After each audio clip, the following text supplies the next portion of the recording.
Paz do Senhor, irmãos e irmãs.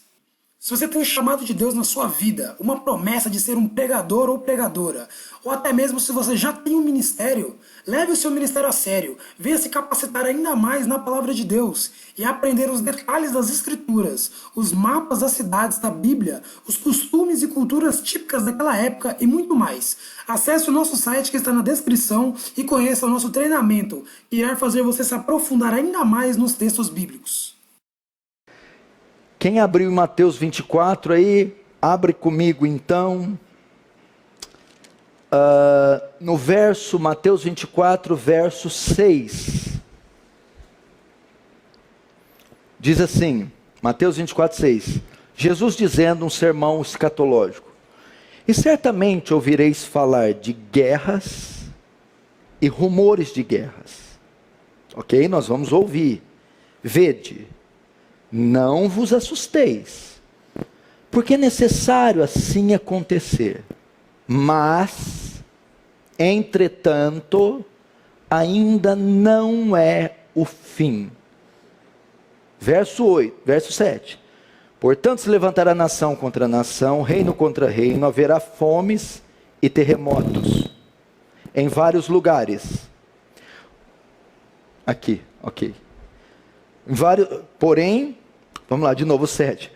Porquanto se levantará nação contra nação, reino contra reino, e haverá fomes e terremotos em vários lugares. Verso 8. Porém, tudo isso é o princípio das dores. Final do verso 6, está dizendo assim, ainda não é o fim. O verso 8, porém, isso tudo é somente o princípio das dores. Deixa aberto aí. Vamos fechar nossos olhos e orar mais uma vez.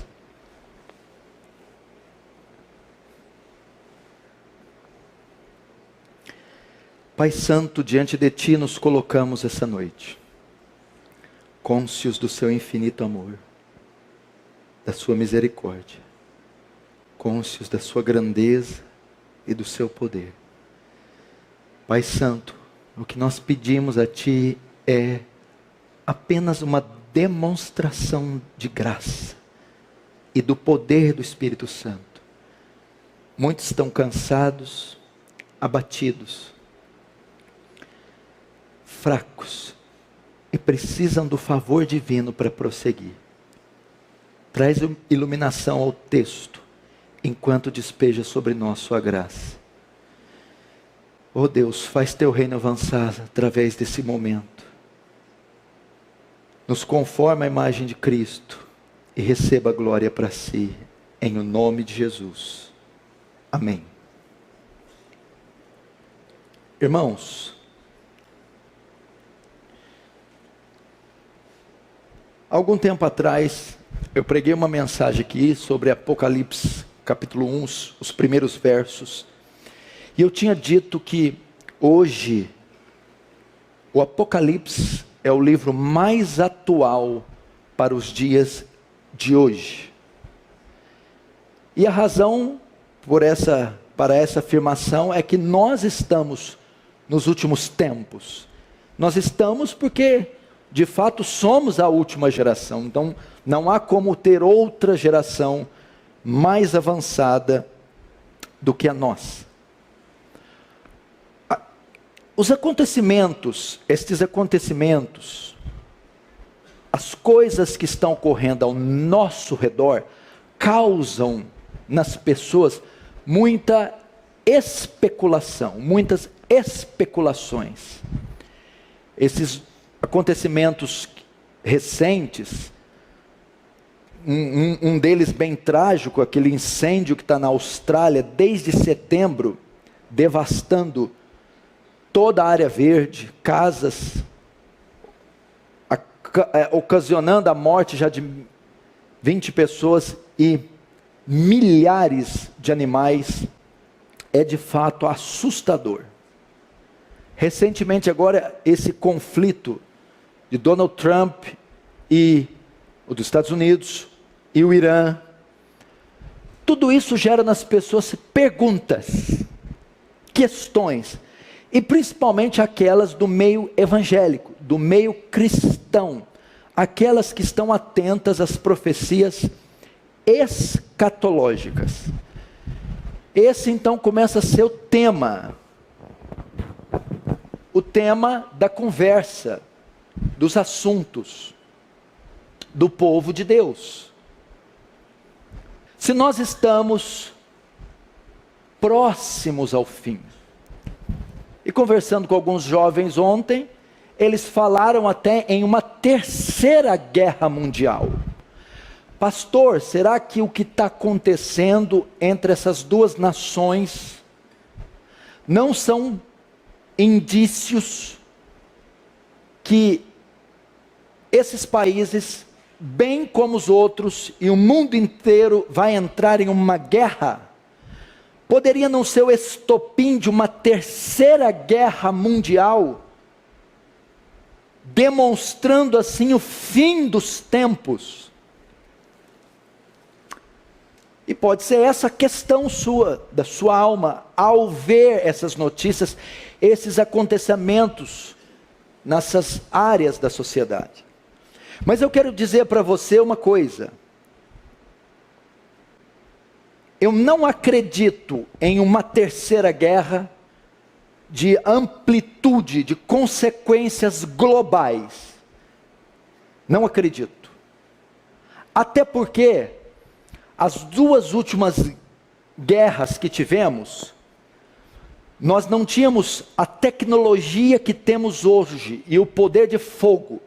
E se realmente uma guerra dessa ocorre, envolvendo todas as nações, com o poder de fogo que tem, envolvendo armas nucleares, esse mundo seria dizimado dezenas de vezes, ele seria consumido em uma guerra mundial.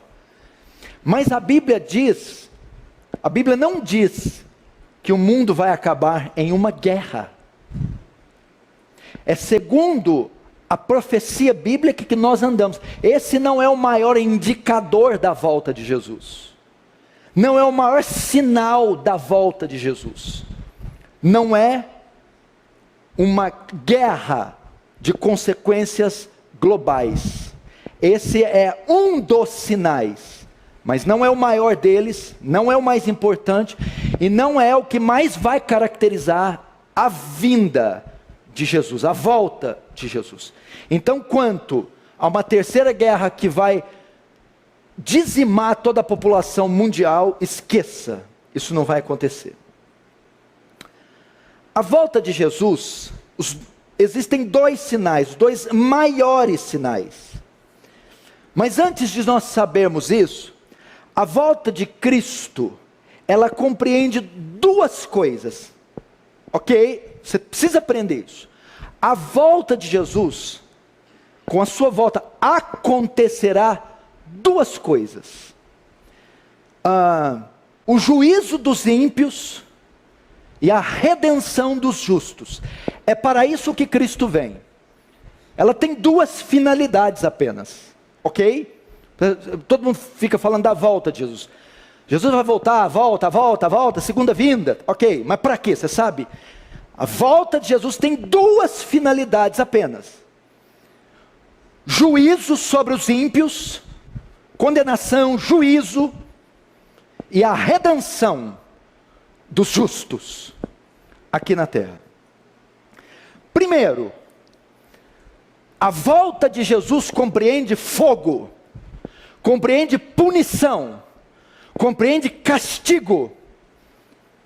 Apocalipse capítulo 6 diz que quando ele voltar, os moradores da terra dirão aos montes, montes e outeiros, montanhas, caí sobre nós, porque é chegada o dia da ira do Cordeiro, e quem poderá subsistir, suster-se diante da sua ira? Jesus vem para punir os que não o amam, os que o rejeitaram, os que o negaram, os que vivem no pecado, serão punidos. E esse juízo vem em forma de quê? Presta atenção, a volta compreende juízo. O juízo é a purificação desse mundo.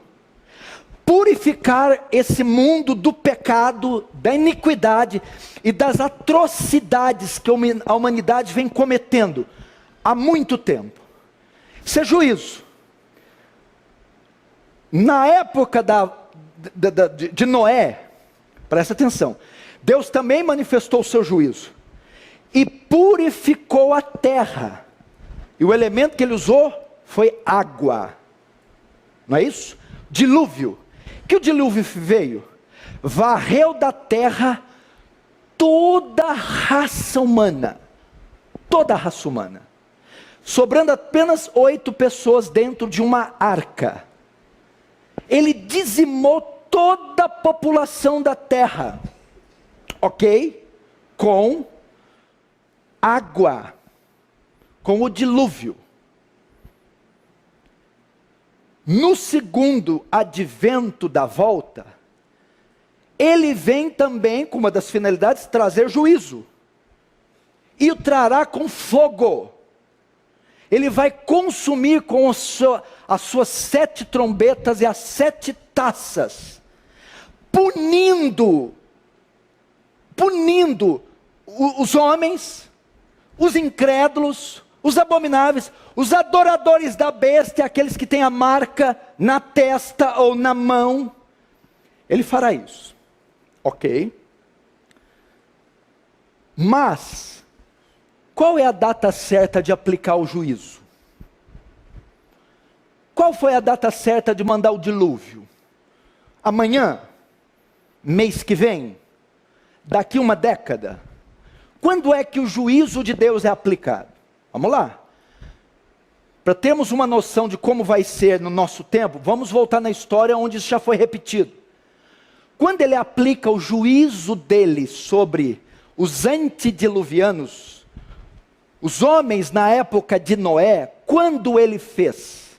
No capítulo 6, quando ele diz: toda a imaginação dos pensamentos do homem era somente má e continuamente má. Ou seja, quando as abominações daquele povo, quando as orgias, os pecados, as iniquidades, as blasfêmias, as atrocidades foram tão intensas, tão frequentes, atingiram um nível tão escabroso, tão perverso, que aí Deus falou: basta. Quando a iniquidade do homem atinge níveis inconcebíveis, quando o ser humano começa a fazer coisas asquerosas, foi o que aconteceu com o pessoal antediluviano, abominações. Então Deus despejou o seu juízo. Para o nosso tempo, a mesma coisa. O juízo vai ser aplicado quando a iniquidade dessa sociedade perversa, quando o homem se tornar um monstro, uma besta incontrolada, capaz das coisas mais hediondas. O texto diz, no verso 10, nesse tempo muitos hão de escandalizar, trair, odiar uns aos outros. Verso 12, e por se multiplicar a iniquidade, o amor se esfriará de quase todos.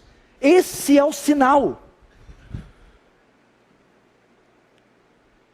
A ira vai ser aplicada quando houver um colapso na sociedade, um colapso moral. Quando eles chegarem no limite. E a volta do Filho do Homem, a volta, será semelhante aos dias de Noé. A condição da nossa sociedade vai ficar como a condição dos antediluvianos. Aberrações, barbaridades, atrocidades cometidas pelo homem. O outro texto, Jesus diz que a volta do Filho do Homem será semelhante aos dias de Ló. Ló morava em Sodoma, sodomia, aquilo que se praticava em Sodoma e Gomorra, aquele nível de depravação, aquela coisa execrável. Então, o juízo, Jesus volta com duas finalidades. Primeiro, o juízo dos ímpios. O juízo é aplicado quando? Quando, aí nós temos a referência de Gênesis 6 e Gênesis 19. Deus também mandou juízo numa cidade. Fogo do céu consumiu Sodoma. Sodoma foi consumido por fogo. A época de Noé, água. Qual a razão? Eles atingiram o limite do aceitável. Eles ultrapassaram o limite com as suas aberrações. E Jesus está dizendo que Ele voltará para aplicar juízo. O que é isso? Aqui nós temos a ideia de quando sucederá a volta de Jesus. Quando você começa a ver a condição da nossa sociedade, aquela exposição de nudez no museu. Quando você começa a ver essas ideologias, esse ateísmo, quando você começa a ver essas perversidades, como você viu aquela turma do Porta dos Fundos, profanar a Jesus, achincalhar o nome dele, fazê-lo de um personagem homossexual que tem um amante, fazer uma balbúrdia entre as personagens bíblicas e as personagens da Trindade. Quando você começa a ver esses sinais, é um sinal que o homem está atingindo a medida dos amorreus. É um sinal que eles estão ultrapassando os limites. Quando pedofilia é aceita como algo comum, quando o aborto é aceito como algo comum, casamentos, sexo com homens, sexo com mulheres, sexo com animais, quando a sociedade começa a imergir nessa onda de depravação, é um sinal que a iniquidade está atingindo o seu limite. Então é um sinal que vem o juízo por aí. E se vem juízo, vem aquele que vai aplicar o juízo: Jesus. Quando você olha os outros sinais, guerras, rumores de guerras, fomes, pestes, terremotos, maremotos, desde o primeiro século isso vem acontecendo, não é novidade. Mas conforme o fim se aproxima, não vai haver nada novo, mas vai intensificar. Um terremoto grande acontecia de 10 em 10 anos, hoje é de 10 em 10 meses. Então essas tragédias naturais, geográficas, sociais, globais, continuarão se intensificando. Então vai haver mais incêndio, maremoto, terremoto, furacão, tufão e peste por todos os lados. Entretanto, existem alguns sinais que, se continuarem, fazem com que o mundo entre em colapso. Não tem jeito de repetir. Acontece até se esgotar. É o caso da depravação do homem. Então os outros sinais já se repetem. Agora quem aqui que tem mais de 50 anos de idade, tem 50, 60, 70, imaginou um dia, quando você tinha 15, 10, 20, que você iria ver o que você está vendo hoje, ouvir o que você está ouvindo, presenciar numa TV aberta, em horário nobre, as abominações que você está vendo? Em razão deste sinal, do homem estar sendo entregue aos seus desejos profanos, e atingindo o seu limite, então eu acredito que o fim possa estar mais próximo. Mas os sinais se acentuam mais ainda. Até na sociedade ainda dá para dar um desconto. Afinal, tivemos outras sociedades imorais. Os antediluvianos, Sodoma e Gomorra, o Império Romano. A Bíblia diz assim, presta atenção: a volta de Jesus não será assim, antes que venha a apostasia. Presta atenção. A vinda de Jesus tem duas finalidades: juízo para ímpios, redenção para justos. Juízo para ímpios. Quando o juízo é aplicado? Quando a sociedade emerge um caos moral tamanho que ultrapassa os limites. Entretanto, isso já é meio que esperado do ímpio. Paulo vai dizer que dentro desse bojo tem um outro sinal, a apostasia. O que é isso? É quando a igreja se associa com essa corrupção da sociedade.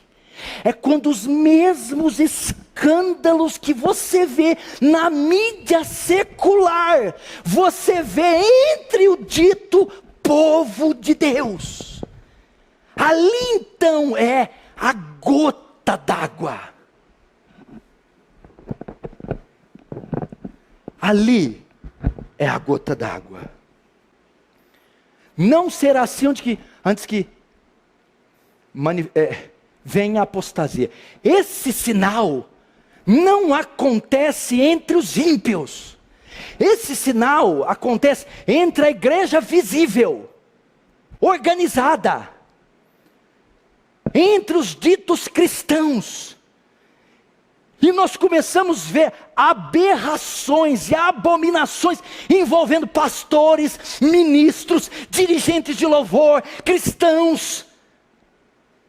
Vemos heresias e abominações no púlpito, coisas asquerosas que nenhum crente saudável um dia imaginou que ocorreria, envolvendo púlpitos, envolvendo crentes, envolvendo pastores, envolvendo igrejas.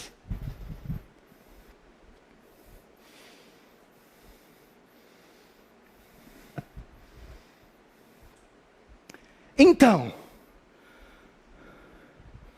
quando o gênero humano, a sociedade ímpia, se corrompe dessa forma, eu não preciso te dizer, lê a revista Caras, Contigo, Tititi, vê os programas de televisão, vê as notícias mundiais, vê o que a Europa está fazendo, vê o que está se tornando um homem moderno, um monstro.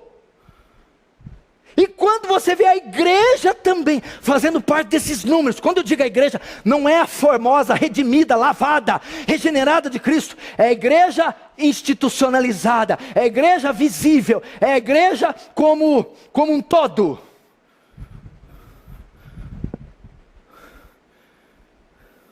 Quando você vê eles se casando, quando você vê, meu Deus do céu, não está vendo que pastores estão ensinando? Pastores ensinando que o uso de maconha não é pecado, que masturbação não é pecado. Pastores ensinando que não precisa se casar.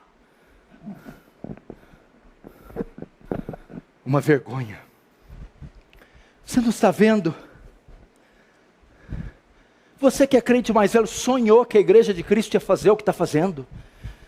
Irmãos, tem crentes pousando para revistas masculinas, revistas de nudez e dizendo eu sou evangélica.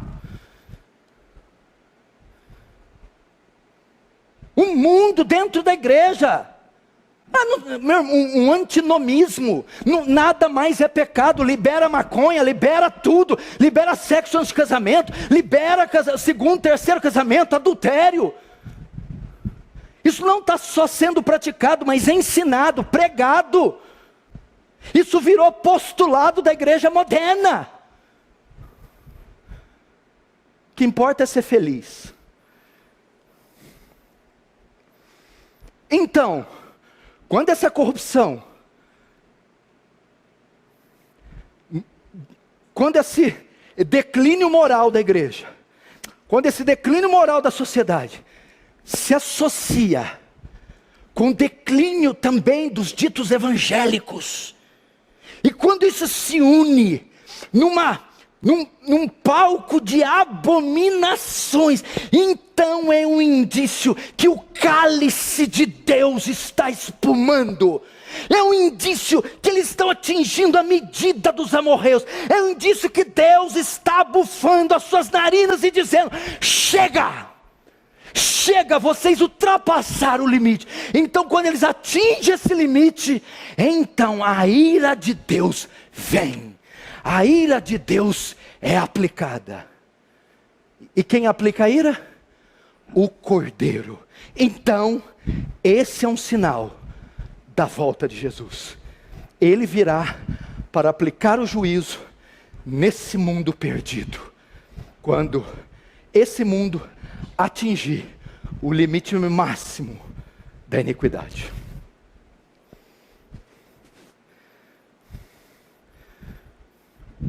Só uma pergunta aqui. Alguém está vendo isso? Alguém está vendo? Alguém está vendo alguma coisa depravada nas novelas, nos filmes, na sociedade? Alguém? Alguém está vendo algum escândalo envolvendo o evangélico? Alguém? Isso é um sinal. Paz do Senhor, irmãos e irmãs.